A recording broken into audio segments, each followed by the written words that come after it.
ini dia. Ya, ini yang disebut generator. Ini yang mengeluarkan obat nuklirnya, maksudnya obat nuklir yang akan disuntikan masuk ke pasiennya. Begini bentuknya, kayak termos. Nanti ini diisap, nanti ada di sini dibuka, ini ada isapnya kayak gini.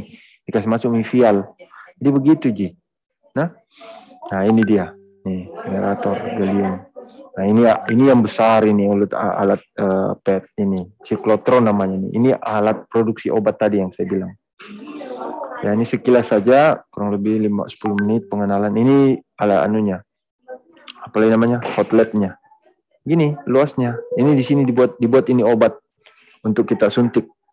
Kita mau lihat fungsi ginjal. Nah, kita sebentar lihat apa-apa gambaran fungsi ginjalnya pada saat setelah penyuntikan. Kita scan dengan alat.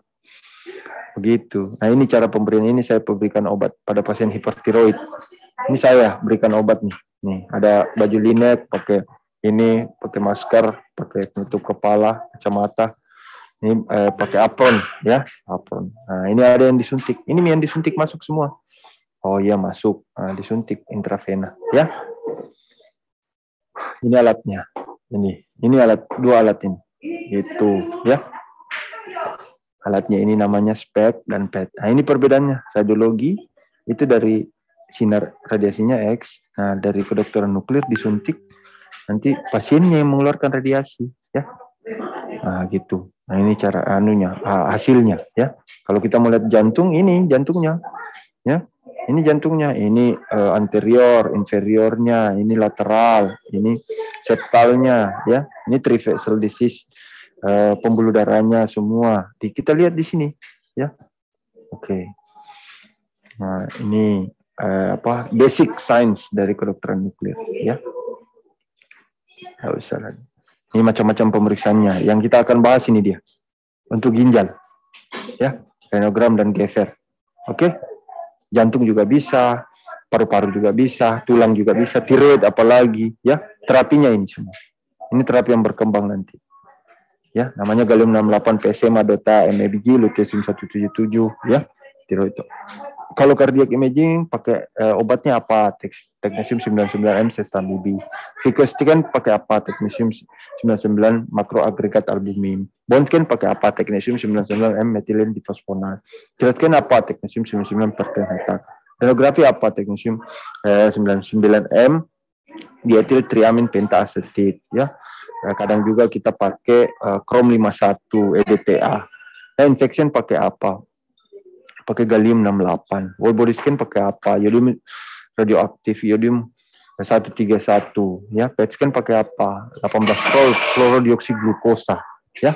Terapinya neuroblastoma pakai apa? Yodium 131 mmBg. Bone pain paliatif sama rim 1548. Hipertiroid terapinya apa? Yodium radioaktif, ya. Oke. Jelas. Nah, ini pengenalannya, ya, gambarannya itu. Kalau jantung kita periksa begitu, tiroid kita scan begini, ya. Jadi hanya pengenalan ini lihat bahwa oh iya kami bisa mendeteksi juga tulang, ya.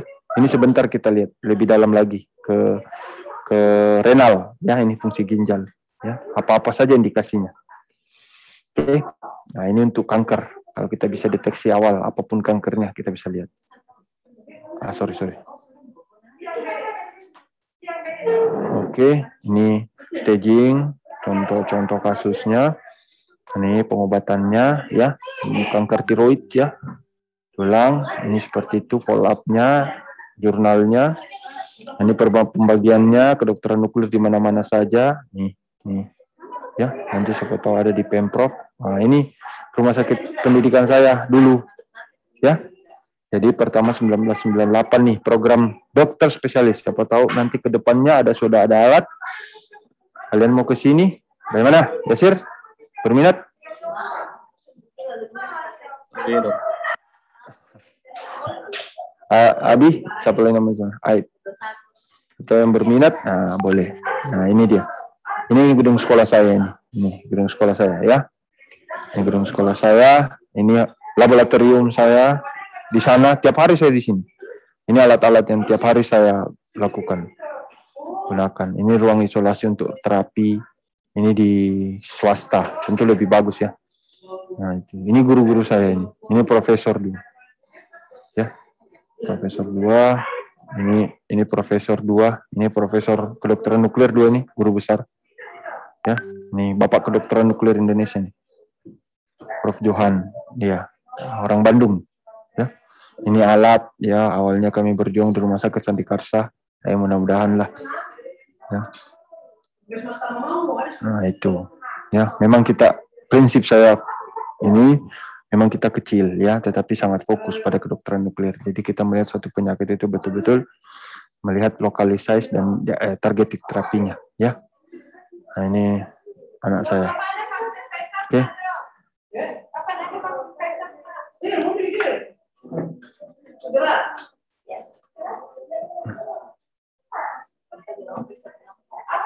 Oke. Nah, sekarang kita masuk ke materi hari ini. Mana itu dia?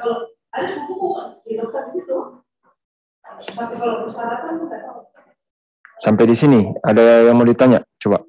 Coba tahu ada? Duh, masnya.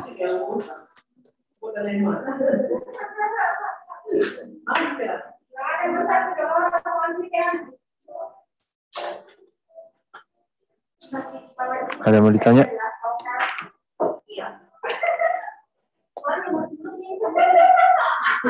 Siapa yang mau bertanya? Bisa langsung saja ya. Langsung jalan saja. Siapa ini? Toilet lagi. Ke toilet lagi. Oh, kabedok in the device. Saya kira ke toilet lagi. Ada yang bertanya? Ahmad Wirawan. Wah, ini Nurul Sekiah Akbar. Mana? Nggak ada? Lanjut. Dok, izin bertanya dok. Iya boleh, kita coba kita lihat. Apa?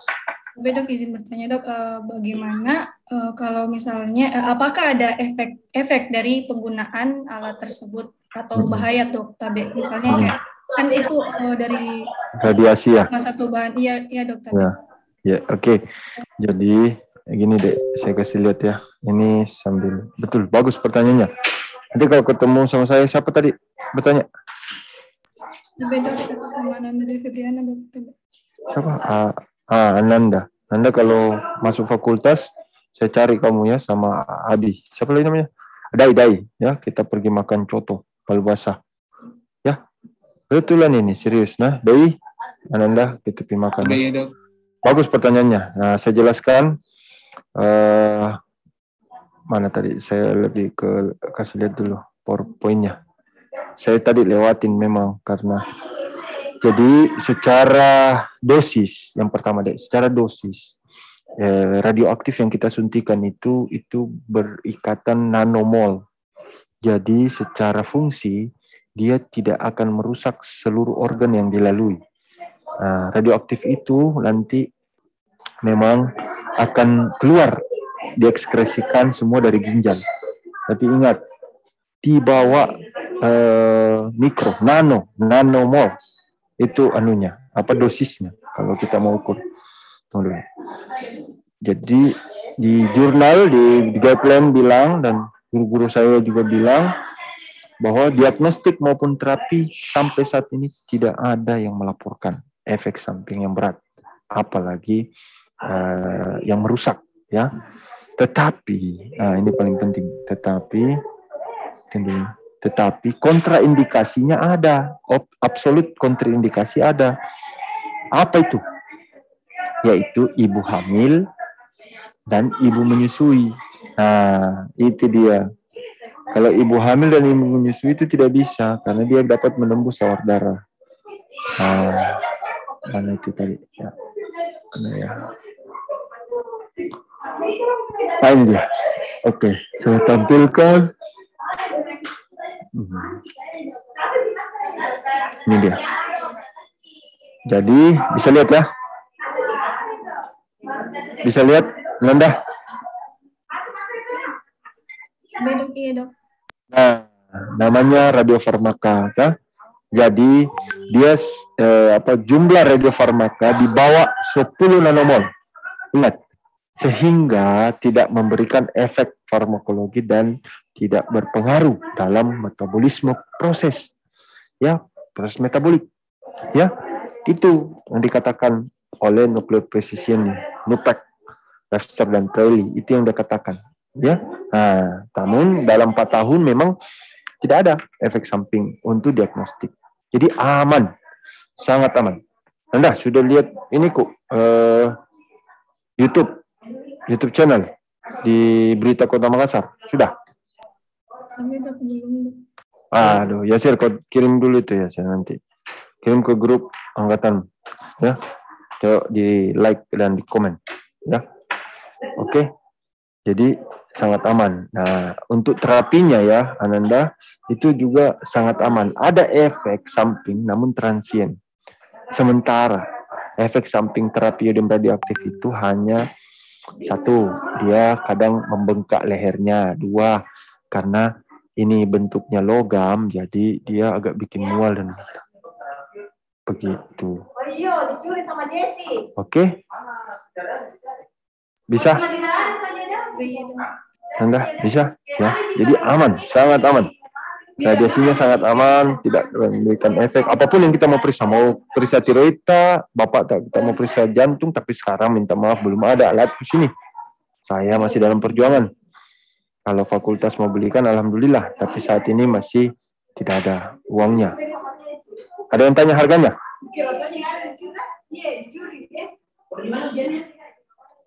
Harga alat ini yang tadi yang saya kasih lihat ini, yang mana lagi? Nah ini deh. Kalau ini, yang ini itu kurang lebih 10 M, 10 sampai 15 M nih. Nah kalau yang ini sama saya ini foto sama ini sama yang bukan, yang ini, yang foto sama saya ini. Nah, ini kurang lebih kalau kita mau adakan sama pasangannya tadi itu kurang lebih 200 M. Nah, ini. Itulah mahalnya. Tapi di luar negeri berkembang pesat. Memang mahal. Nah, ini alat ini yang bikin mahal. Ini 150 M ini. Ini alat ini. Nah, saya mendapat kesempatan foto sama itu alat. Nah, alat yang tadi itu yang pasangannya ini. Nah, ini pasangannya ini yang tempat saya foto ini. Nah, itu pasangannya. Nah, kalau yang ini, yang sebelah ini itu pasangannya ini. Ini kecil aja nih. Dia enggak seperti yang besar. Gitu, ya. Tapi yakin, doakan mudah-mudahan siapa tahu doanya terkabulkan, minta doanya dan restunya semua sehat hingga nanti ada di sini ya. Peresmiannya nanti saya undang ke semua. Nah, Yasir? Oke, nanti presiden nanti yang akan resmikan, insyaallah. Kita lagi berjuang ini, Yasir. Oke, nah kita masuk ke topik. Ya ingat ya Ananda, Dai, kita pergi makan nanti kalau sudah mau offline ini, ya. Kita makan nanti di fakultas. Tenang, Mako. Berarti rajin belajar. Mana minta itu materiku?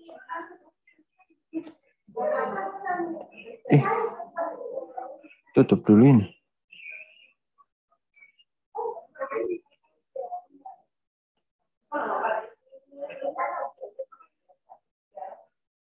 Mana ya materiku itu? Oh ini dia. Nah ini. Ya, jadi aplikasi atau peran lah kedokteran nuklir dari urogenitalia atau genitourinary, ya. Genitourinary karena memang ada beberapa pemeriksaan yang bisa kita lakukan, ya. Ini cepat saja, ya, karena mau tidak mau, ya, adik-adik memang sebaiknya setelah berbeda sama yang di Bandung, ya, mahasiswa kedokteran di Bandung, Unpad, ya, dia diberikan kuliah sama dosen guru-guru saya. Namun setelah klinik koas itu mereka langsung terjun, ya, jadi di sini kalian masih apa namanya Sir? Masih ilmu bayang-bayang, ya, begitu ya. Kira-kira begitu Adi. Siapa lagi namanya? Ada Dai. Kira-kira begitu Dai. Iya dok. Iya, masih ilmu bayang-bayang ya. Tapi enggak apa-apa lah. Yang penting saya bisa memberikan informasi lah ya. Nah, tentu kalian sudah tahu kan fungsi ginjal. Ya. Apa fungsi ginjal selain yang saya tampilkan ini? Ada yang tahu? Iga. Tahu dok. Jangan tahu. Iga. ABY dok. Fungsi ginjal ada selain dia mengatur keseimbangan cairan di dalam tubuh baik ekstraseluler ya, kompartemen atau yang lain, itu ada fungsi pentingnya sebenarnya itu ginjal. Apa kira-kira? Memproduksi hormon eritropoietin dok. Yes, betul sekali ya. Salah satunya hormon, dan yang paling penting apa lagi? Yang menghasilkan apa? Ada lagi satu. Siapa yang tahu? Serinapsia. Siapa? Asisten Val. Ya. Vitamin? Tapi dok, vitamin D dok. Iya betul, hati-hati ya. Ada soal itu muncul. Ya. Aktivasi ya vitamin D. Ya. Itu ada soal muncul itu. Ingat. Ya. Nanti kalau mau minta kisi-kisi, kalau lancar-lancar kuliah semua, nanti hubungi Yasir saja, ada kisi-kisi nanti sama sekretaris juga. Ya, oke. Jadi anatomi sudah jelas, minda usami ya. Yang paling penting kalian tahu itu ginjal ada korteks dan medula deh. Di korteks ada proses filtrasi di sana ya, di mana glomerulus masuk melalui arteri renal ya. Ada aferen dan eferen ya. Glomerulus masuk ke kapsula Bowman di tubulus ya, tubular masuk langsung ke kalix ya, keluar ke renal pelvis baru ureter ya. Tahu. Nah, ini dia yang paling penting sebenarnya ya. Kemarin kita sudah tutor TBL ya. Meskipun ada beberapa pertanyaan yang tidak tahu atau kosakata yang tidak tahu, tidak apa-apa ya, tidak apa-apa, itu proses belajar. Mending tidak tahu di dalam sini, tapi setelah itu kamu sudah tahu. Bagaimana? Ada, Dai, sudah tahu kan? Dai, nggak bisa kamu lupa itu. Jadi rajin baca, kalau memang di jurnal ada aneh, buka doorline-nya atau buka kosakatanya ya, atau bertanya lah ya. Nah, kemarin kan sudah tuh bilang USG, ada cistitis ya, cistitis bahasa Inggris, cistitis bahasa Indonesia. Bisa diperiksa USG ya. Kapan kita gunakan CT, ada persiapannya USG ya. Nah, itu anatomi. Nah, sebenarnya perpaduannya adalah ini dia, kedokteran nuklir medicine secara fungsi. Yang tadi saya bilang itu, saya lihatkan alat-alat ini tadi ya. Nah, pada kedokteran nuklir untuk mengetahui pemeriksaan di urogenitalia itu mempunyai prinsip. Ini dia prinsipnya, quantifying function ya. Jadi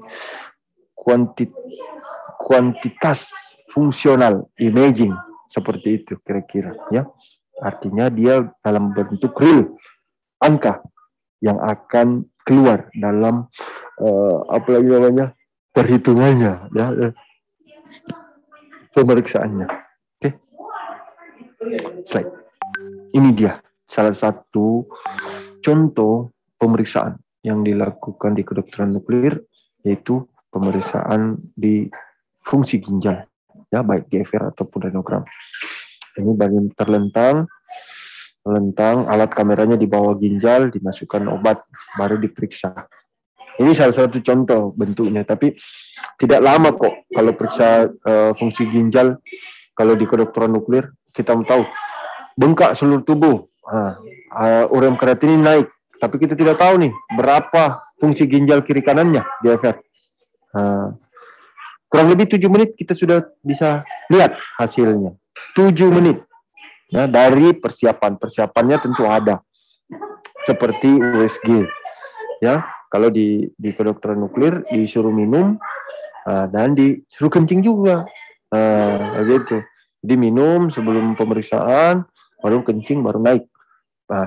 Penyuntikannya secara statik. Ya, jadi langsung pada saat itu disuntik. Masuk langsung terbaca. Nanti kita lihat ya. Jadi hanya 7 menit untuk melihat fungsi ginjal itu. Oke. Nah ini dia indikasinya apa saja? Banyak ya. Tekanan darah yang abnormal bisa ya. Secara fungsional kuantitatif kita bisa tahu itu tadi yang geser ya. RFF ERP-nya ya. Efektif renal plasma flow-nya ya bisa. Kita bisa mengetahui indikasi suatu ini uteropelvic junction kah atau dia sudah sampai di mana nih sumbatannya? Dia masih di dalam ginjal, di renal atau prerenal, ya postrenal, ya. Ada pyelonephritis atau tidak? Nah, bisa melihat derajat ini kerusakan ginjal, ya. Ini fase akut atau fase kronik, ya.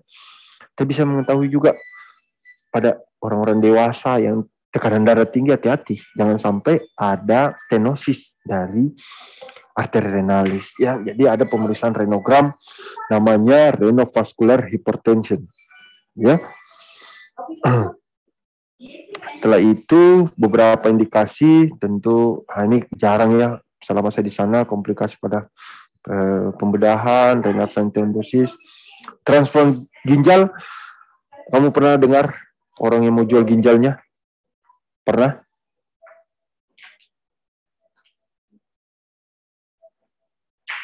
Halo?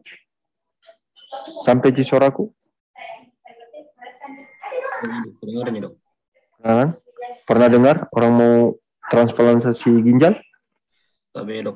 Nah, kalian kan orang tuh transplant tuh, dia ganti, dia ambil ginjalnya, dia pasang ginjalnya orang.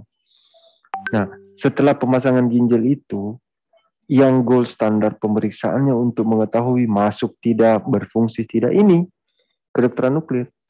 Nah, itu dia ini.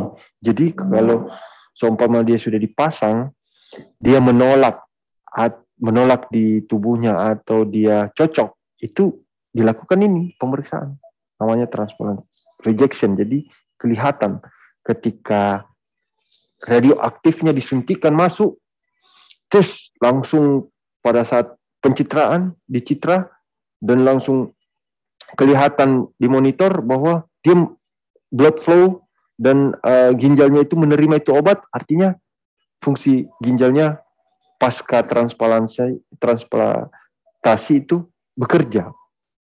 Nah, itu dia salah satunya ya. Tapi tenang, enggak akan masuk soal ujian kok.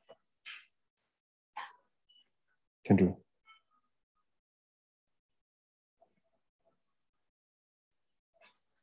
Ada dokter masuk yang kuliah saya ini ya. Ada dokter Atria ya.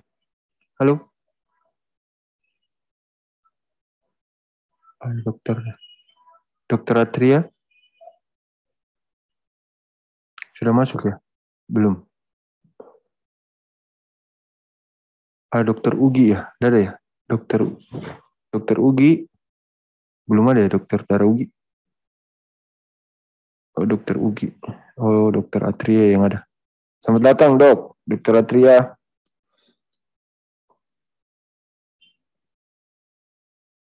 Halo, dokter Atria. Selamat datang, Dok. Dokter Tri belum ada ya? Halo, Dok. Ya, makasih, Dok. Assalamualaikum. Oke.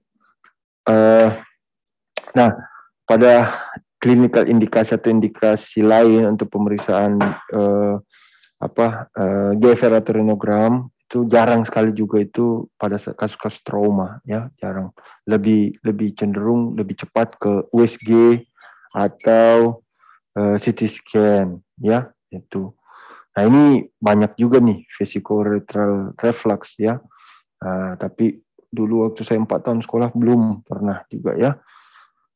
Sama volume kuantitatif. Jadi kita lihat berapa besar fungsi dari bladdernya, volumenya ya. tapi ya, jarang sekali saya lakukan.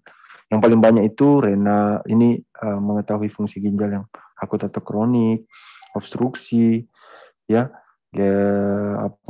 transplantasi ginjal, ya, ini renal vascular hypertension, ya, glomerulonefritis jarang. Waalaikumsalam. Oke, ini dia.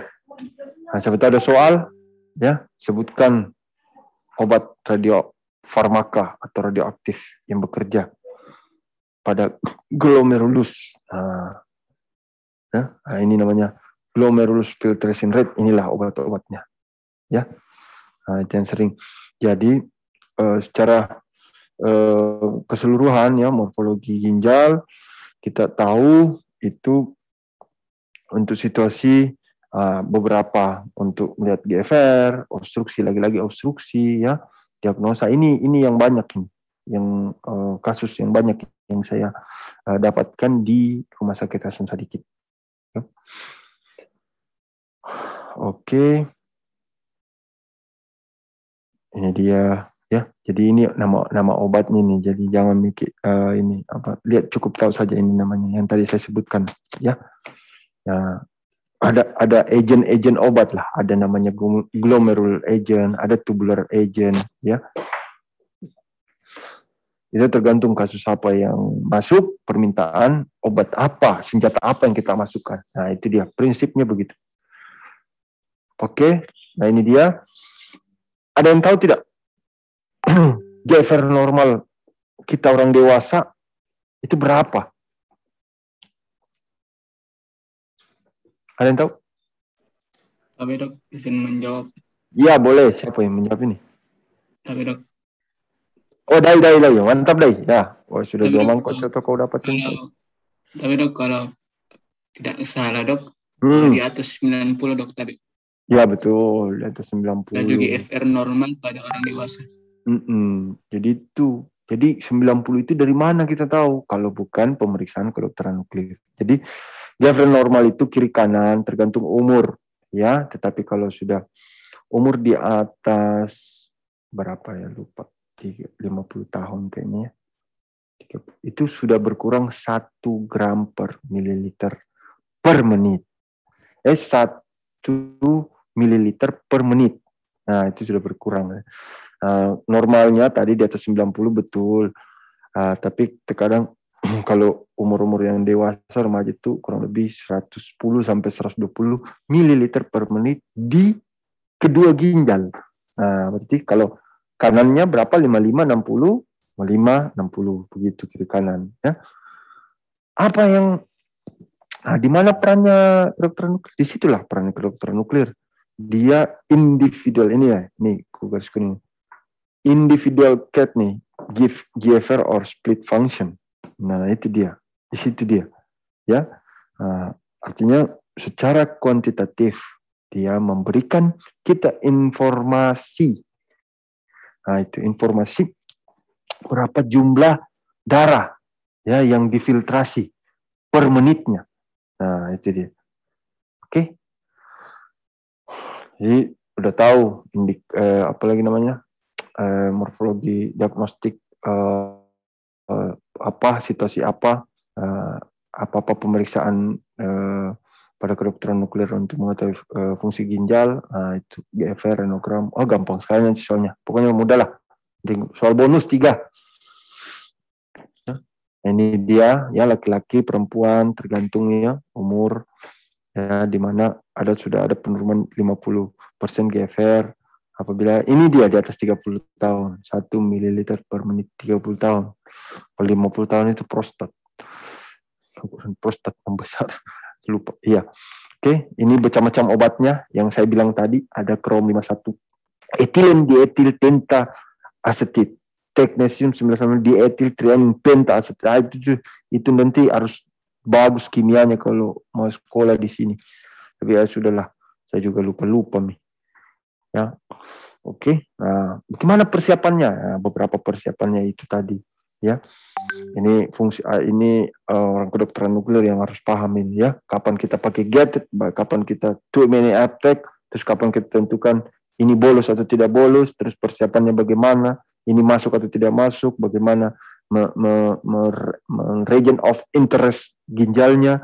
Nah, itu tugas saya. Ya, nah, ini contohnya. Bisa lihat adik-adik? Ya. Tunggu dulu. Bisa lihat ya. Jadi ini statik, secara statik. Nah, ini tugas saya nih. Saya RO ini. Nih. Ginjal kanan, ginjal kiri nih. Nah, itu dia. Ya. Di sini ada nih. Left kidney, ya. Right kidney, ya. Ya, ginjal kiri, ginjal kanan ya. Ini kanan. Nah, ini saya bikin apa ini? Background, BG-nya ini, background. Jadi secara kuantitatif nanti muncul. Nah, secara serial. Nah, ini namanya ini serial statik. Nah, itu dia. Ya. Halo. Ya. Siap. Ini namanya serial statik, ya. Nah, ini kalau ada yang bisa jawab ini, saya kasih coklat ini. Ini apa ini? Ini ginjal kiri, ini kanan kiri. Ini apa nih? Ada yang tahu? Yang jago anatomi. Tabe dok. Tabe dok, vertebra dok. Bukan. Ini yang vertebra. Ini. Bukan. Ureter setelah ginjal kan setelah keluar dari pelvis itu kan di sini dia harusnya. Nah, bukan.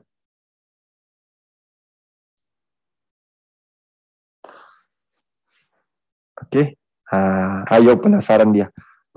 Jadi ini ya bentuk ginjalnya, lihat dia. Jadi setelah 2 minute uptake ya, itu ternyata penangkapan radioaktif di kedua ginjal itu sangat minim. Nah, nih, artinya, wah ini fungsi ginjalnya nggak beres nih orang nih. Secara dari serial statik dan cara fungsi aja tidak menangkap nih obat. Padahal agen yang dimasukkan disuntik dalam tubuh itu dia bekerja di sana.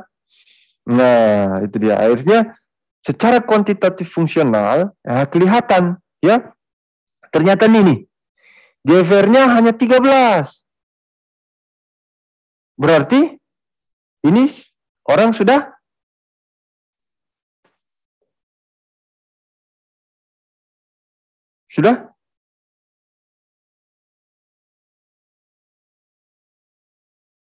ada yang bisa tahu? Berarti ini kalau fungsi ginjalnya begini? Tapi dok, fungsi ginjalnya sudah rusak. Tapi ya, jadi apa dia? Ya, jadi diagnosanya apa? Biasanya klinisi sudah? Tabe dok, gagal ginjal. Tabe dok, gagal ginjal. Gagal ginjal apa? Tabe dok, gagal ginjal kronik dok. Kronik atau chronic kidney disease, CKD. Kalau dia ada stage-nya, stage berapa? End stage. Ya, jadi stage 5 harus yang kemarin tuh, dokter siapa lagi namanya? Hairul tuh bilang. Tapi dok cuci darah dok. Iya, betul. Jadi dari berdasarkan pemesan ini, sebaiknya kita rekomendasikan pasien ini untuk cuci darah. Ya, karena minim sekali. Tuh 13G kedua ginjal. Ya. Nah, begitu. Oke.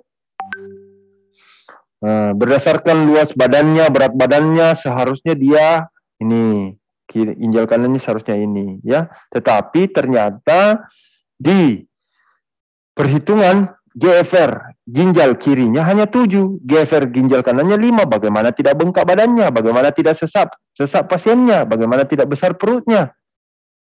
Ya, tidak ada pengeluaran cairan, darah tidak dicuci, semua toksik. Karena itu hati-hati. Dia koma, uremikum. Ya, begitu ya ceritanya, adik-adik. Oke? Bisa ditangkap ini? Bisa ya? Kalau bisa kita sudah selesai nih. Itu aja yang saya mau kasih tahu. Selesai. Ya, jadi itulah tujuannya. Next kita lihat, siapa tahu ada contoh soal. Ini tadi, ya. Jadi sudah stage 5, ya. Tahu kan ini? Sudah diajar sama Dokter Zakaria? Belum? Halo? Ini stadium-stadium ya. Bisa? Bisa ya? Oke. Ini dulu kalau kau koas ini menghitung ini itu pakai ini, apalagi namanya? Kreatinin ya, ada nilainya laki-laki, nilainya perempuan ya. Berat badan, terus tinggi badan, terus dikali 0,62 ya kayaknya berapa nilai kreatinin. Ini tapi kalau kita punya alat kedokteran nuklir, GFR, enggak usah pakai itu, langsung ya. Oke. Nah, ini dia. Nah, selanjutnya tadi GFR tuh, sebenarnya renogram. Nah, renogram itu sangat dibutuhkan baik seperti Dokter Aziz, Dokter Zakaria, Dokter siapa lagi ya? Iya, kayaknya Dokter Aziz, karena Dokter Aziz banyak sekali yang menangani nefrolitiasis, kaurolitiasis, pujo, perfect uretro junction, terus Dokter Zakaria, ini semua bisa. Namun pada renogram itu pemeriksaannya agak lama, kurang lebih 30 menit. Karena obat yang kita suntikan itu dia masuk dalam proses fisiologi nih. Dia melewati glomerulus, tubular, ini tadi tubular agent ya. Nah, sampai di collecting duct keluar di pelvic masuk ke ureter ya. Begitu prosesnya. Nah, kalau ditanya ada berapa macam tipe renogram. Nah, ini dia tadi. Yang banyak itu tipe konvensional yang saya lakukan ya. Diuretik itu untuk mengetahui ini sumbatannya. Pokoknya ada batu. Contoh ada selang, ada batu di situ. Batunya ukurannya 5 cm, selangnya ukurannya 10 cm. Berarti berapa volume yang keluar? Artinya kan setengah. Kalau kita kasih 100 berarti 50. Nah, itu kita mau tahu bagaimana kalau kita coba memberikan dia diuresis ya, furosemid. Apakah batunya betul masih bisa secara fungsional dia menyumbat seluruhnya atau tidak menyumbat seluruhnya ya. Jadi total obstruction atau tidak ya, itu namanya diuretik ya. Oh sorry. Nah ini tadi renogram kaptopril itu yang digunakan pemeriksaan kedokteran nuklir, renogram yang digunakan untuk mengetahui akut renal failure atau adanya stenosis arteri renalis. Jadi biasanya pada pasien anak muda yang tiba-tiba hipertensi atau ada anak muda tiba-tiba cuci darah, hati-hati. Dan sampai gara-gara obat hipertensinya tidak cocok, makanya kita periksa nih kaptopril. Kalau dia minum kaptopril anti hipertensi, GFR-nya tambah menurun, sebaiknya cepat diganti. Cara deteksinya bagaimana? Dengan kedokteran nuklir. Ya. Apa ini? Tunggu dulu.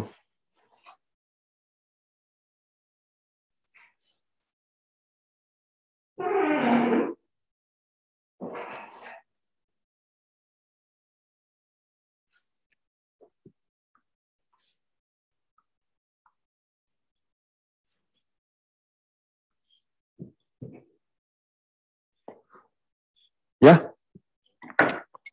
Oke. Saya rasa itu aja. Ini dia contoh gambarannya. Sebentar ya, mudah-mudahan ada. Contoh gambarannya, mudah-mudahan kita cari ya. Jangan usah kamu hafal ini, tidak usah. Itu bukan namanya. Ada trifase, jangan usah ini. Ini dia. Ini tadi GFR-nya ya. Ini contoh pada pasien yang obstruksi. Ya. Ya, gambar 3 ini di mana sebenarnya sih ya ini. Artinya kalian lihat, kita lihat dari mana saja. Jadi tunggu dulu, kalau yang jelasnya dari grafik inilah. Susah-susah memang. Ini grafik normal. Kalau kita tidak ada obstruksi. Ya, Ini kalau tidak ada obstruksi. Oke? Nah, kalau grafik yang ada obstruksi dia naik. Nah, ini dia. Dia tidak menunjukkan penurunan. Nah, ini dia. Obstruksi. Gambar 3. Itu aja sih sebenarnya. Enggak terlalu inilah. Enggak usah terlalu informatif. Yang penting kalau renogram itu lama pemeriksaannya 30 menit. Nah, kita lihat. Nah, ini dia serialnya. Nah, ini dia. Masuk. Obatnya masuk. Nah, sampai. Ada yang tahu ini apa?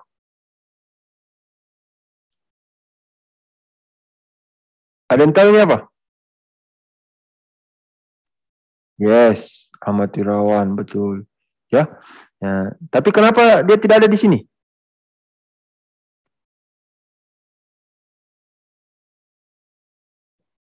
Ahmad Wirawan, nanti kita makan palbas ya.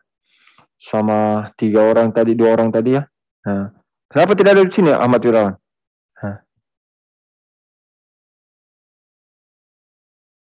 Bukan, belum masuk, belum sampai di sini. Jadi ini namanya serial statik. Jadi per menit cacahannya itu diambil nih. Jadi awalnya masuk. Ini apa nih? Ini.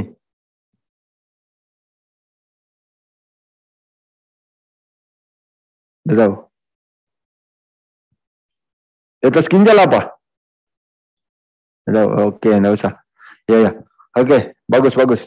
Ya, ini VU. Jadi obatnya belum sampai, dia masih terfiltrasi lewat tubulus, ya, masuk tubulus, akhirnya keluar. Nah, sehingga di sini sudah mulai nih ada nih, sudah ada dari ureter masuk ke vesika urinaria, ya. Nah, betul. Oke, itulah sebenar contoh prinsip fungsional, ya. Oke. Bisa tangkap ya. Ini contoh-contoh kasus saja, tahu terlalu ini pelajaran saya ini waktu residen ya. Ini mekanisme dari angiotensin 1-2 sehingga kenapa bisa arteri stenosis arteri renalis terjadi dan terjadinya penurunan fungsi ginjal. Ya. Cukuplah tahu ini. Ya, soalnya tidak sampai di sini. Ini contoh renogram ini. Ya, sebelum ini adalah contoh kasus di mana ini yang di atas baseline.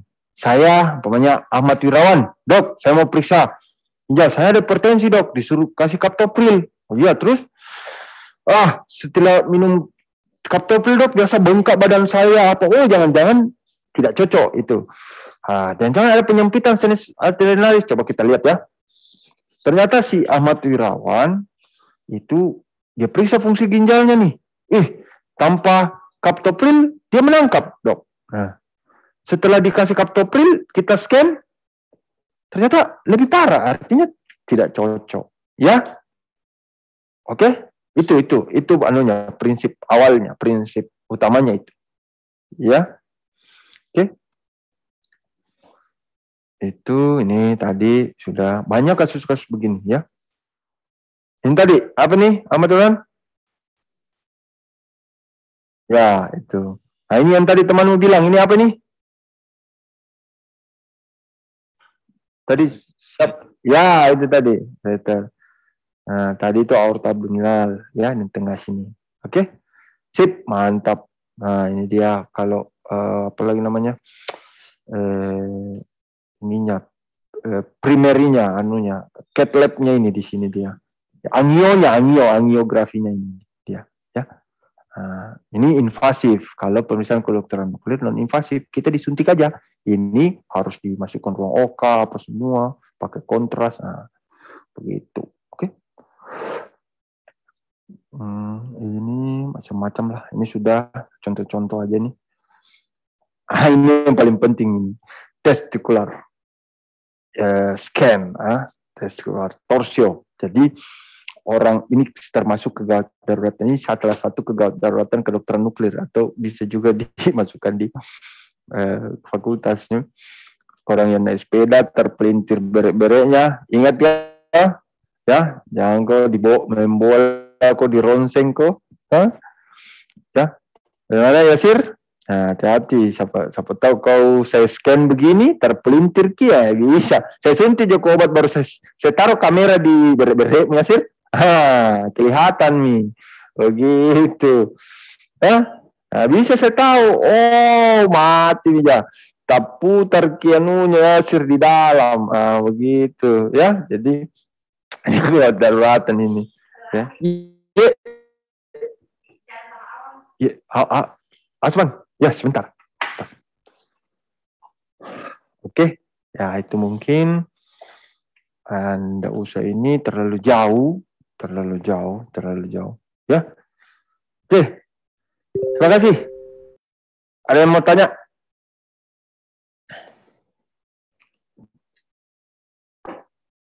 Kita buka diskusi sambil cerita-cerita. Dok, izin bertanya, Dok. Ya.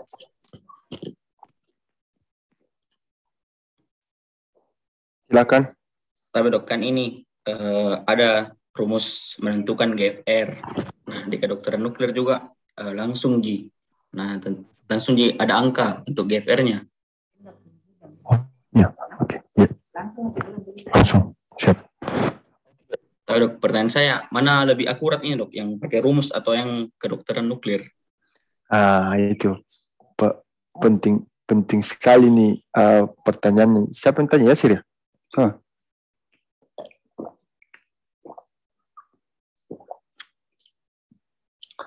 Saya harus kirimkan kok kayaknya jurnal ini, karena kalau saya ditanya begitu, tentu saya pasti jawab saya dong yang akurat.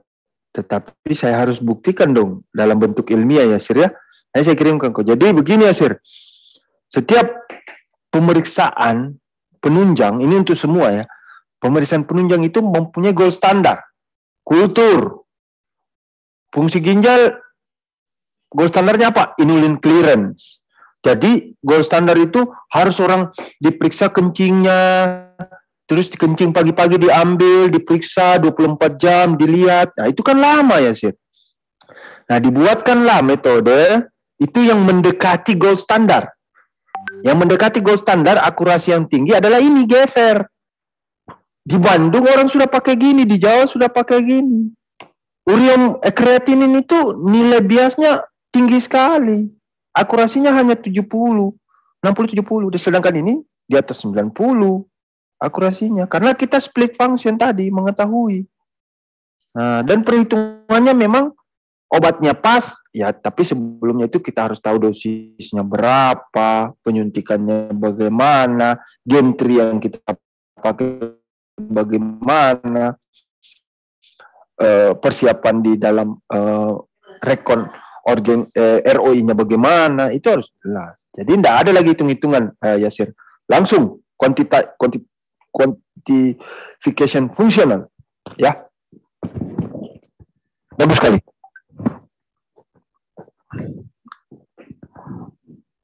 Ada lagi? Silakan. Kalau mau bertanya apapun itu, bukan hanya fungsi ginjal apa, kamu tanya siapa dok, ada keluar daki begini dok, atau apa. Artinya. Tabe dok, izin bertanya dok.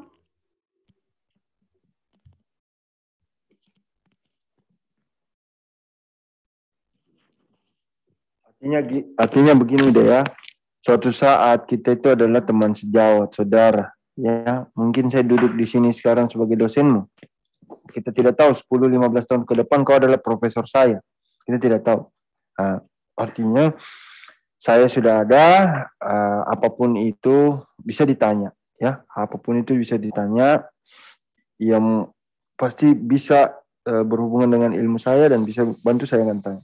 Ya, tetapi intinya kalian ingin belajar lah, ya. Belajar dan ingin betul serius belajar. Oke, siapa tadi nih? Rini ya? Silakan Rini. Tapi iya dok, maaf sebelumnya dok, izin bertanya dok, karena tadi dok mengatakan bahwa dalam kedokteran nuklir ini obat radioaktif yang diberikan itu dikeluarkan melalui biasa urin dan sebagainya. Dan pasien disarankan untuk banyak minum. Misalnya dok, pada kasus misalnya pasien dengan kerusakan ginjal yang parah, Terus kita berikan akan ada dosis tertentu untuk minumnya ditakarkan. Apakah dengan pemberian air yang terlalu banyak pastinya memperparah dari ginjal tersebut. Dan kedua dok, pertanyaan saya itu apakah karena tadi ini kita berikan obat radioaktif ini, melalui terproses di dalam ginjal. Ya. Sedangkan kita keluarkan melalui urat otomatis, ada efek dari obat ini. Apakah dengan kerusakan ginjal yang parah ini bisa tambah parah apabila ketemu dengan ini tadi obat kedokteran nuklir ini tadi. Terima kasih dok Tabe. Ya, jadi Rini bagus sekali pertanyaanmu. Yang pertama tadi masalah kalau masalahnya itu ini obat yang kita minumkan ya, ini tidak diminum. Kalau obat untuk pemeriksaan ginjal ini tidak diminum, ini disuntik. Ya, disuntik itu langsung masuk ke sasaran ginjal. Nah, itu tidak sebelum penyuntikan itu kan ada persiapan minum air. Bagaimana dengan orang gagal ginjal dok yang sudah diperiksa ini dan disuruh minum, itu tidak usah tidak banyak minumnya, ya hanya 10-50 cc cukup. Kalau orang yang sudah udem terus segala macam kita sudah tahu, yang kadang kayaknya GFR-nya stage 4 ini atau 5, tidak usah disuruh minum, ya tidak usah, ya cukup disuntik saja langsung, ya. Tapi kalau ini kayak kira-kira masih abnormal kreatinin atau abnormal tensi atau segala macam, itu kira-kira ini sehat dan ini obat mau mendeteksi ya, mau men-screening ya boleh kita kasih minum 100 sampai 200 cc enggak apa-apa, ya. Jadi tidak seperti bilang harus setiap orang yang sudah kerusak ginjal mau masuk pemeriksaan ini harus dikasih minum 1 botol aku, tidak. Enggak, ya. Ini yang pertama. Terus kedua, efek obat yang dimaksud ini radioaktif ini meskipun radiasi tadi saya sudah kasih tahu bahwa tidak akan mengganggu, dan obat ini dia akan mengikuti proses metabolisme, dia akan keluar, dan radiasi ini tidak akan mengobati kerusakan ginjalnya, tidak akan. Nah, tidak akan. Yang kedua, tidak akan juga memperberat atau memperparah dari fungsi ginjalnya. Kalau sudah ada orang CKD stage 3, periksa, langsung setelah periksa langsung jadi CKD stage 5, tidak. Nah, justru kita membantu kira-kira berapa sebenarnya ini stadiumnya, apakah cukup dengan simptomatis, ya, atau perlu hemodialisa. Nah, itu dia. Ya. Itu Rini. Kira-kira bagaimana Rini? Paham atau belum? Jadi tidak pernah membahayakan apapun. Kita mau periksa tiroid, ada gondok, ada benjolan, saya suntik yang obat yang tangkap sini, setelah suntik gondoknya langsung membesar, langsung tambah besar, tidak. Nah, kecuali memang kontraindikasi absolut. Dok, saya mau periksa ginjal. Ibu hamil tidak? Hamil, jangan. Ibu menyusui tidak? Jangan. Itu tidak boleh. Ya, kontraindikasi absolut. Oke. Ada lagi? Tapi dok, izin bertanya dok, Tabe. Ya, silakan, Dai. Tapi dok, izin bertanya, pada saat obat ini dimasukkan ke dalam tubuh, waktu bertahan obat ini dok, kira-kira sampai beberapa jam atau beberapa hari dok? Nice. Yang sampai memancarkan sinar radioaktif dok. Dan yang kedua, dan yang kedua, izin dok, ada keluarga saya juga yang sedang melakukan pengobatan tiroid dok. Ya. Dan salah satunya itu menggunakan kedokteran nuklir. Tetapi pada saat selesai pengobatannya dok, katanya harus dipisah untuk beberapa hari, Dok. Apakah ini ada penjelasan dari efek radiasinya, Dok? Tapi yang tadi dokter paparkan bahwa ini tidak akan menimbulkan bahaya karena radiofarmakologiknya di bawah 10, Dok. Tabe. Ya. Oke.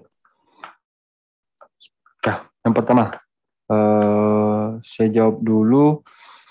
Di dalam tubuh itu ya radiasi akan hilang dengan sendirinya. Dia punya waktu menghilang. Artinya bahasa awamnya itu artinya waktu paruh setiap radionuklida itu ada. Ya. Karena kita memakai di radionuklida namanya teknesium 99M itu 6 jam. 6 jam kawan. Ya. 6 jam kau kencing atau tidak kencing itu akan hilang normal. Hilang dalam tubuh.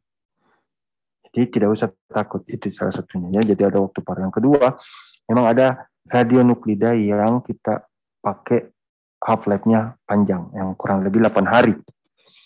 Kemungkinan yang dipakai terapi ada dengan keluarganya Yasda ini. Nah, tapi termakan hoax kayaknya Dai. Jadi setelah pemberian obat terapinya, kankernya tiroidnya, itu kan diisolasi, betul? Kurang lebih 3 hari, Dai. Nah, setelah 3 hari itu dia di-scan, pulang ke rumah itu sudah aman. Jadi sudah aman, Dai. Nah, apalagi kalau selama 3 tambah 5 hari, itu 8 hari sudah aman, ya. Namun, Dai, tentu karena yodium radioaktif punya half-life 8 hari, ya. Setelah keluar 3 hari itu, 5 hari selanjutnya sebaiknya itu jangan dulu dekat-dekat gendong-gendong bayi, dekat orang kecil. Karena radiasi itu prinsipnya adalah 3. Dia jarak, terus leading, sama waktu. Nah, kalau kan bayi, itu kan digendong tuh. Dia dekat, dah. Berarti, umpamanya saya sudah disuntik, pasti kan dekat tuh jangkauannya. Nah, tapi kalau dalam 5 hari mau ketemu bayi dengan jaga jarak 2 meter itu aman karena tidak sampai itu radiasinya. Begitu, Dai. Ya, jadi aman. Nah, setelah itu keluarga 8 hari bebas kemana-mana. Tidak terdeteksi alat detektor juga, enggak. Aman. Ya, sangat aman. Jadi jangan makan hoax. Jadi hoax itu di luar banyak. Jadi kalau sudah kita isolasi terapi kanker tiroid yaitu yodium radioaktif, itu biar baju sendok jangan dipakai, dibuang. Itu hoax itu. Guru saya marah. Oke. Dok, terima kasih banyak, Dok. Ya, mantap. Palbas 2. Oke. Ada lagi? Mana? Tidak mengantuk juga kuliah? Sudah, Mi? Sudah, Mi? Cukup? Tidak mengantuk juga kuliah tuh? Senior? Arif, mana Arif? Arif? Mana Arif? Udah masuk? Jangan sampai kau bertemu lagi urologi semester depan. Siapa lagi namanya itu? Arif ya? Arif siapa lagi namanya senior yang ambil Yasir?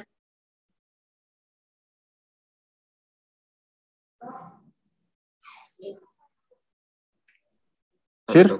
Kak Faisal, Dok. Bukan Faisal sama satu lagi. Ada Arif. Apa namanya? Kemarin ada. Saya dengan Faisal. Bukan Faisal, ya tahu Faisal Effendi angkatan 2016 Faisal kan? Kamu terakhir ini blog Faisal? Tapi iya, Dok, 2016, Dok. Terakhir ini? Terakhir? Iya, blog terakhir ini? Tutup serata? Tapi iya, Dok. Terakhir. Iya. Iya. Tapi iya, Dok. Kamu nilai apa? Mana mukamu? Mana, coba lihat. Mana mukamu? Tapi, Dok. Dok. Iya, setelah ini kamu kan kau terakhir mana mukamu? Faisal. Iya. Serata kan? Dengan urologi. Ada satu tuh Yasir, senior, Tapi Aris dok, namanya. putus-putus suara tak dok? Ada yang terakhir itu Yasir. Sama dokter. Aris namanya Aris. Siapa? Saya tidak lihat dia. Saya absen nanti. Ada itu Aris. Saya incar itu senior itu. Sudah dulu kemarin error anunya. Nilai T ataukah itu saya kasih. Saya tidak beberapa kali masuk. Oke, sekarang ada yang sampaikan sebentar lagi ini saya kirimkan soal skenario untuk tutor besok. Ya. Terus yang pertama, yang kedua, pleno. Ingat ya, pleno itu hanya persentasenya 7 menit, 10 menit. 7 menit lah. Yang kita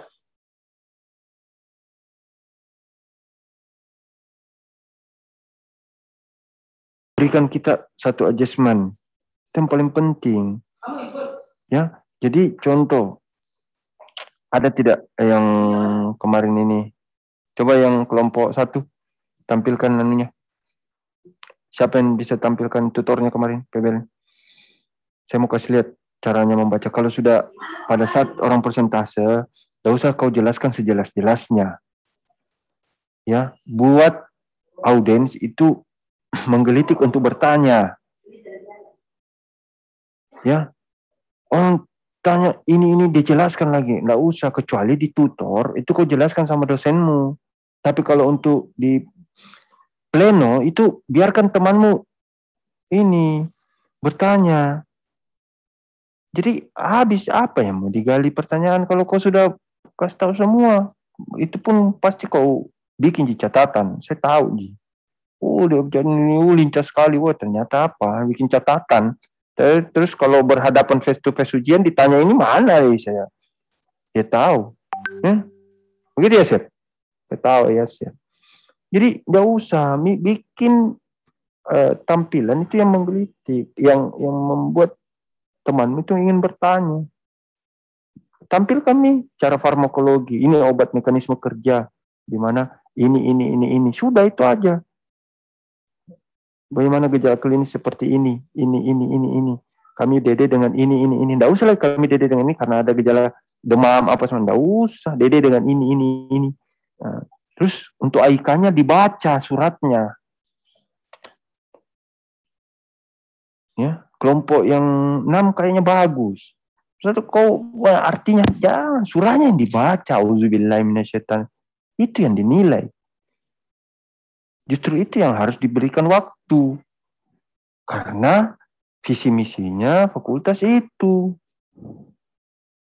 Nah, setelah itu 7 menit itu paling banyak. Itulah lama sekali. Tutup kemarin itu saya lapar sekali Kak, lagi baru tidak sarapan Kak. Kukira cepat Ji. Kau semua orang itu tanggapannya semua dosen.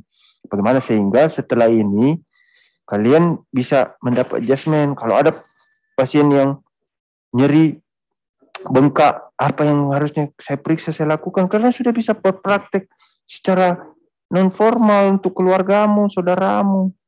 Sudah bisa kau tangani.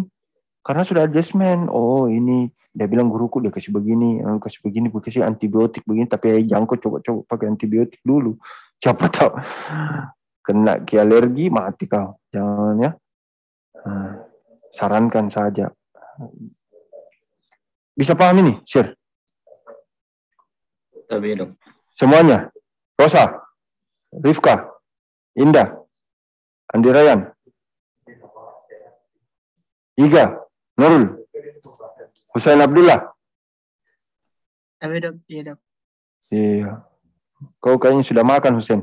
Semangat sekali ini. Dekat sekali kamera di kepalamu. Kau sudah makan ini.